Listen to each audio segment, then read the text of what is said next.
ఉద్యోగులకు పెన్షన్స్కి స్వాగతం సుస్వాగతం. విశ్రాంత ఉద్యోగుల అరిగోస అంటూ ఆంధ్రజ్యోతి దినపత్రికలో రాయడం జరిగింది. ఒక్కొక్క రిటైర్డ్ ఉద్యోగికి 60 నుంచి 70 లక్షలు రావాలంటూ వారు పేర్కొనడం జరిగింది. సాధారణంగా ఉద్యోగి రిటైర్ అయిన తర్వాత ప్రభుత్వం తన సొంత ఖజానా నుంచి ఇచ్చేది పెద్దగా ఏమీ ఉండదు. ఉద్యోగి తన పదవీ కాలంలో దాచుకున్న సొమ్ముని చెల్లించాల్సి ఉంటుంది.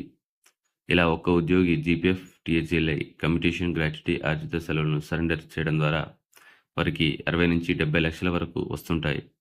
అలాగే ఒక్కొక్క ఉద్యోగికి జీపీఎఫ్ కింద సగటున 8 నుంచి 10 లక్షల వరకు అందుతుంది.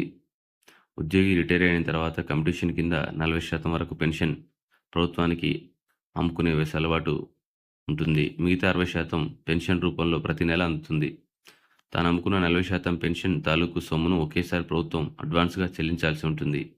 ఈ లెక్కన ఉద్యోగికి రిటైర్ అయిన వెంటనే దాదాపు 15 లక్షల వరకు అందుతుంది.